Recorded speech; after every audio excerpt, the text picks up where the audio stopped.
welcome to the ITN World News. I'm Sue Carpenter and I'll be bringing you the main stories in the news this weekend.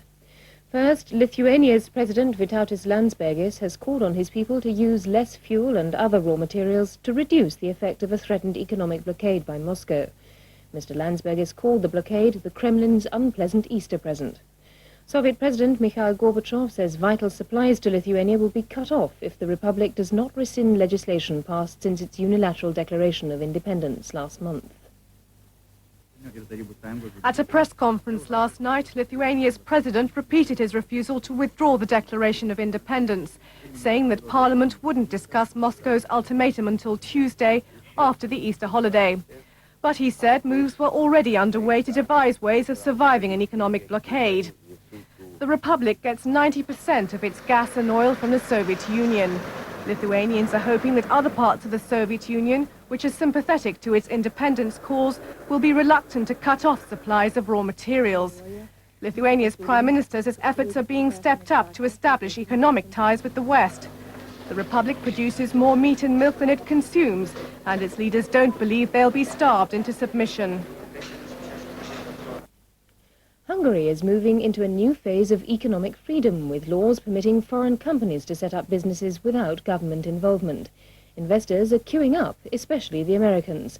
ITN's Marina Galanti reports. Budapest is preparing for an economic awakening. In the factories, labor and machinery are working at full capacity. And in the city center, hotels are getting used to the babble of business people negotiating deals. US executives are flocking to Hungary in what seems to be a gold rush, East European style. One sees businessmen, foreign businessmen, meeting their Hungarian counterparts in hotel lobbies, literally fighting for space. And in the biggest deal yet, General Electric invested $150 million to buy controlling interest in this Hungarian light bulb factory. Esso, an Exxon subsidiary, threw a big party to welcome itself to Hungary. Even the US ambassador, Mark Palmer, is quitting his job to go into business. Altogether, 250 joint ventures are starting up. You get people who have kept up their mechanical skills and who know, at least from a manufacturing standpoint, how to use a hammer and a screwdriver and produce a product. Steve Bina runs Schwinn Scheppel, a partnership between a Hungarian and a US bike maker. After more than 40 years behind the Iron Curtain, much of the manufacturing equipment at plants like this is still World War II vintage. But that's good news for US investors who know the machine operators are only paid $100 per month. This means that Hungarian business has enormous potential for growth. Brands like McDonald's have begun to supplant older symbols of Eastern freedom of choice. The system, which was once mocked as goulash communism, is rapidly learning all of capitalism's lessons. And what used to be an impoverished, isolated country set in between East and Western Europe has become one of the greatest economic attractions of the 90s. Political reforms are reaching to the far corners of the globe. Mongolia is the world's second oldest communist state, and it will soon enter the world of multi-party democracy. Mongolia's peaceful revolution started on the streets of the capital, Ulaanbaatar. Inspired by the news coming out of the Soviet Union and Eastern Europe, ordinary Mongolians decided their turn had come to enjoy the fruits of freedom. Only the very oldest here can remember the time they weren't ruled by the Communist Party. This week's special meeting of the party's Central Committee confirmed liberalization is on the way. The new party General Secretary, Gombojaevi Nochirbat, said that to be sluggish about reform now would be suicide. There'll be elections, probably in July, at which an alliance of opposition parties, led by 28-year-old Sanjasuren Zorig, is confident of taking power. Outside, the people of Ulaanbaatar are enjoying genuine political debate, often for the first time in their lives. It's taken just a matter of weeks for young people to get together and form rock bands to sing about freedom. Every weekend now, these musicians, and more like them, attract huge audiences with their mixture of pop and politics.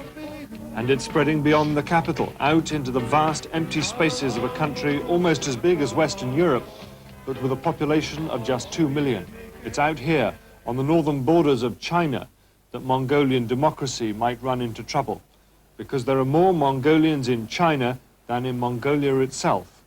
Ever since the days of Genghis Khan, the Chinese have feared Mongolian nationalism. It could soon be about to cross their borders again. Beijing has already this week been shaken by events in its northern province of Xinjiang, where the mainly Muslim population have rioted against restrictions on the building of new mosques. For years, Beijing's tried to impose orthodoxy on Xinjiang, fearing that this sort of ethnic unrest could tear their country apart. They will have the same concern about developments in Mongolia.